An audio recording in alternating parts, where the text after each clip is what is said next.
Our next guest is a fan of the Wise Guys and a fan of the Cougars. She wrote us a nice note that got us thinking, why don't we just bring her in and have her on the show? And we're going to do this with more fans as we move forward. So this is our first Wise Guys fan appearance, and it is Christy Duffin, longtime Cougar fan, and we welcome you to the Wise Guys. And you've been hanging out here. Got to see Chase and see how we kind of do things. What do you think of the show?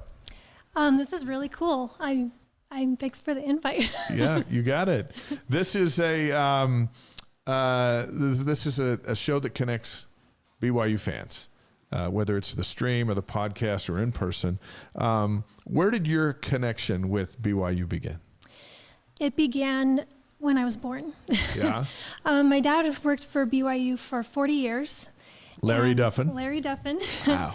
40. He was in charge of the stadium and the Marriott Center. So Yeah. he had to be at every game. So he was the facilities director. Yeah. Right. And I actually have a letter from Jeffrey R. Holland, who was the BYU president when I was born, saying congrats on the birth of your new Cougar fan. Nice. So I love in my baby book that I have that letter in there. So literally, when I was a baby. So your dad and my dad worked together for years. My dad was the executive director of the Cougar Club, and I think they all built that stadium together and opened it up and jazzed up the Marriott Center through 1975 to 1998 when my dad was there. And I know your dad because I was with my dad, and then we've worked there for a long time. And he ran tight ships at the Marriott Center and LaVelle Edwards Stadium or Cougar Stadium, because it was both. One thing that was cool that I experienced, and maybe you did too, is if your dad works there and has keys to the place, suddenly it's part of your house, and then everything just comes to life. Yeah. I remember when I was in college at BYU for an FHE activity, family home evening. I guess most people probably know what that means. I was gonna ask you. Thank you for clarifying. I was just gonna say I just learned that 2 weeks ago. 2 weeks ago. I was kind of the cool one in the group because I talked to my dad and said, "Hey, can we take a tour of the Marriott Center?" Yeah. And I mean, and they took you up in the rafters? No, they didn't. Oh, they didn't? I think it was after. Okay, they let people I do was that. on a Cub Scout trip up there one time when my mom was the dead mom. So you got to go see the place and show your friends the place. Yeah, so it was really fun. We, went to the locker rooms and got to see all the, I guess you'd say, the bowels of Sure. the Marriott Center. So that was really cool. And I definitely grew up going to all of the football games, especially the bowl games. I don't know how many holiday bowls I've been to. It's Nice. a lot. Yeah. I was the little kid that got to hand out pom-poms, I can't think of the word, to any BYU fans that we saw. My parents, they just gave us Cool. a box and they're like, go hand these out to anyone in a BYU shirt. Nice. So that was really fun. Lots of good memories. Is there one specific memory that really sticks out to you? Let's see. Oh, there are a lot. Can I tell my favorite BYU memory now? Absolutely. Okay. So when I was there in the stadium for Back to Harleen, so I think that's the only time I've been in a visiting stadium for a BYU game other than a bowl game. And I mean, it was just a sea of red. That's where my seats were. My boyfriend at the time was a Utah fan, and so he had on all his Utah stuff. I had on the BYU stuff. People were teasing us like, how does this work? Yeah. Kind of thing. All of the fans, I just have to say, Utah fans were super, super nice. Back then? Back then, I guess. And there's still a lot of them. Most of them were cool. I'm joking. The fringe ones, like our fringe ones, you get to the fringe and all bets are off. No, I'm joking. Yeah, well, and I think it helps that I'm not an obnoxious fan. I'm a BYU fan, not a Utah hater, Right. So That's a difference. Yeah. There's a difference. There's a difference. So when BYU did something good, I would just kind of clap, like I wasn't in your face or anything like that. So I remember that last play. It was on the opposite end of the stadium, and everyone, of course, is standing up, and I just could not see a thing. And, of course, the play took forever. Right. I mean, like 12 seconds or something. I can't remember. So I just kept looking around like somebody has got to give me some indication of what happened. And then I remember I looked up at my boyfriend, and he just put his hands on his face and just sunk into his seat. That's how you saw the play. That's how I found out what happened. And I remember I just put both my hands up and I screamed as loud as I could. It was so exciting. But then the thing is I guess I couldn't see like the video wall either. I did not find out what happened in the play until I got home that night. No kidding. Yeah. So, and I think that was before, well, not before YouTube, but I mean, now everything gets on YouTube right away. Yeah, you had to see the evening news to see it. And I mean, your phones didn't have like where you could watch it. Yeah, there's no apps or no, so like when Twitter, you did finally see it, what did you think of the play? Oh my gosh, it was just so funny. And then I remember there was a shot of Bronco on the sideline that they showed where he kept going, like, because it looked like John was about to throw it and then he didn't. And, he did that a few times. And so then when he finally threw it and then he got knocked to the ground and then Johnny Harlene's on his knees and That's an awesome story. So the disappointment of your boyfriend was the indicator that Harlene was still open and that he caught it. Oh, that's great. I've never heard a recounting of the game like that. Ever. No, never. Wise Guys Superfan Christy Duffin's our guest tonight. How do you feel about this 4-1 start? Oh, I think it's awesome. I mean, 5-0 would have been great, but I have to admit, I mean, I've been a big fan my whole life, so I kind of have blue goggles on all the time. Yeah. And so I'm going to be happy and positive about anything that they do. Right. But I mean, 4-1, that's amazing. I think that's probably better than what I was expecting. Anyway, so yeah, I'm excited for the team. As a fan, I think so. Us as analysts, we thought, okay, potential 4-1, like at this stage, that would be amazing. But Big 12, you have Arkansas thrown in there, maybe 3-2. So I think our expectations and the bar was kind of set a little bit lower. I always want to ask fans, where their expectation was coming into the season, knowing that it's a Power 5 conference. Like, has BYU exceeded the expectations so far? I think so. It's kind of hard to say Power 5 because we haven't played a bunch of those games yet. I think I was probably like most fans were going into the season. I was just hoping to get to a bowl game, hoping to play another game, 13 games. Yeah. But I just feel like our team is just so gritty. I don't know. Like it's exciting to watch. I was at the game on Friday night, and then that first half, I was trying really hard to not be the whiner, in the group. We were all whining. Let's be honest. I was. Yeah. It was definitely frustrating, but yeah, once whatever switch was flipped, it was, man, was it exciting, and it was so much fun. And I think so far, at least this season, one thing I can say is that our team is definitely fun to watch. Yeah. For sure. You graduated in 2004 from BYU. Over all these years, you've seen all the quarterbacks. Who's your favorite? Favorite quarterback? Probably Zach Wilson. Yeah, that's a good one. Just because, that 2020 season was so fun, and he just got to do so much. Right. He had so many big plays. He's the only quarterback who has gotten me to watch the NFL. I'm not really. Steve Young didn't quite get it done. No, well, I think I'm still a little too young for Steve Young. Yeah, that's true. But I think part of it is because he's a quarterback, so he's on the field a lot, and he also started as a rookie, so he was going to be on the field a lot. Right. True. So, I mean, I'm definitely one of those that's really pulling for him. So Sunday night, were you sweating it out against the Chiefs? Yes. I think we all were. We just wanted him to get a fair shake, but he had to make plays, and he started making them.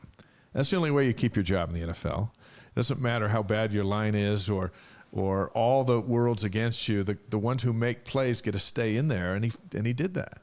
Yeah, and I'm with Bilo. Can I call you that? Yeah. Please. Close friends call him Bilo. Please call me that. His mother calls him Brian. She actually calls me Bri. Bri. Right. Yeah, we're not going that. No. It's a little weird when people call me, by my government name, Brian. It's a little. I get taken back a little bit. So please call me Bilo. Please. Okay. So I'm with Bilo on just how nice it was to see Zach's teammates just huddling around him, and it was just so heartwarming because, I mean, even though they lost the game, and maybe if they had won and they had rallied around him, maybe it wouldn't have meant as much. I don't know. Mm-hmm. But the fact that he lost, that he genuinely was upset, you could just see it all over his face. And that people, so different from last year, but people have his back. Yeah. And I think that's that's a big deal. That's a big one because the week before they didn't. No. His teammates did, but the outside world didn't. And then Monday morning's conversations were much different. There's still some that have their things, but most are going, hey, this is a young quarterback who went toe-to-toe against Mahomes and Taylor Swift and came up 3 points shy. And everyone who took the Jets got Jets and the points, and they were happy with him. Right. But I agree with you. I was impressed with what Mahomes said afterwards, and I was impressed with what Zach said afterwards. You know, they put it on himself, and he saw that blitz coming and backed out a little too early. That's what happens. You know what? I'd have backed out 10 minutes before that blitz came, and wouldn't have been there for the snap. But that was good. What do you think of Keaton Slovis?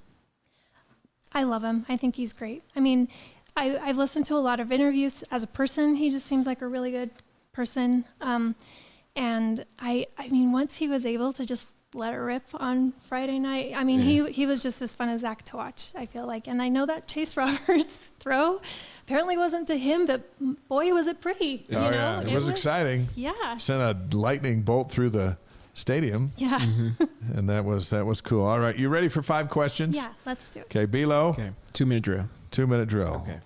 Okay. Favorite sports movie? Seabiscuit. Seabiscuit. Is that the horse race? Yeah, the racehorse one. Okay.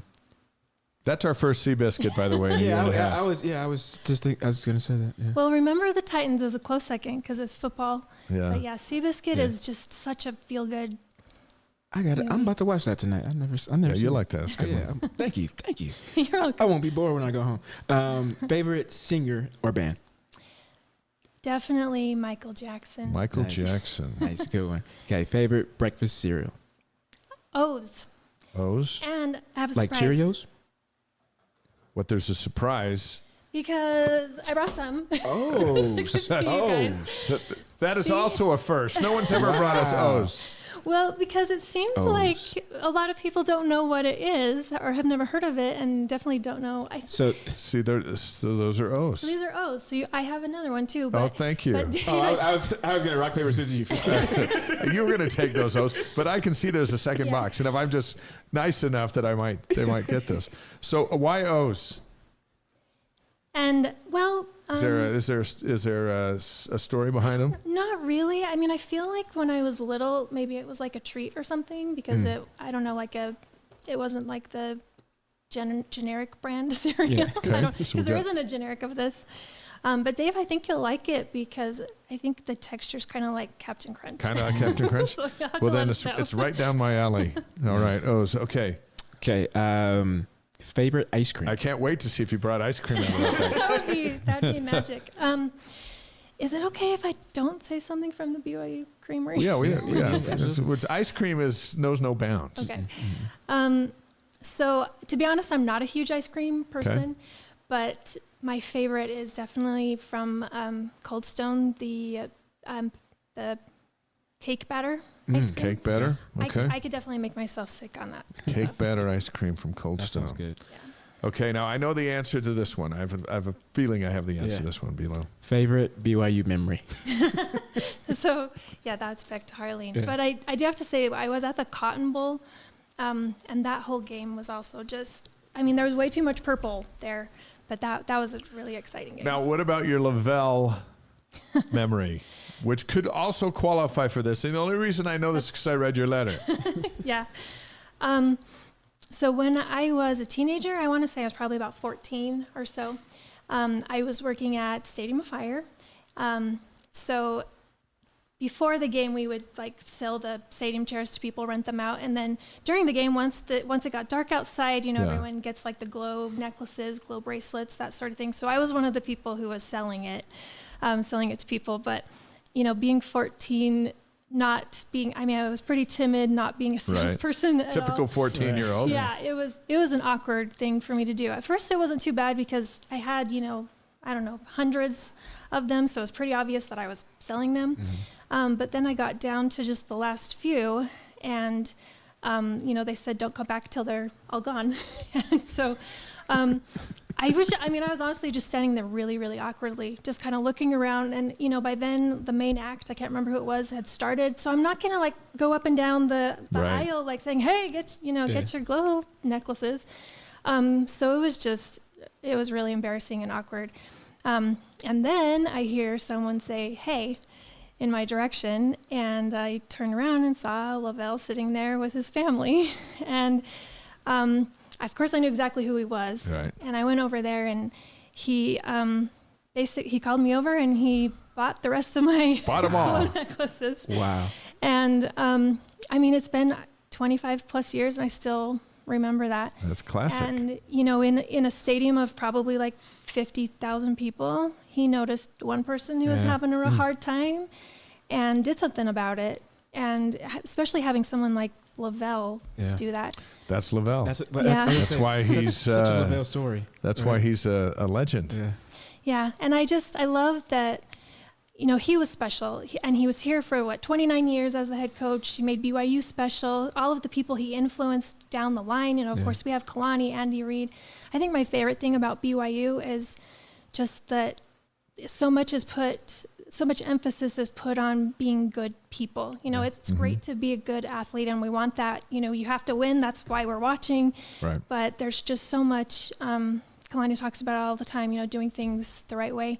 And when I've listened to new players coming in from transfers, it seems like the common theme when they ask them, how it's going, they're like, it feels like family. Yeah. And I'm like, we've done our job. Yeah. Right. Absolutely. Hey, Amber from New York says, by the way, Wise Guys, I think it's cool that you're bringing in some BYU super fans. Where else could Cougar Nation see that? Nowhere. Thank you, Amber. True.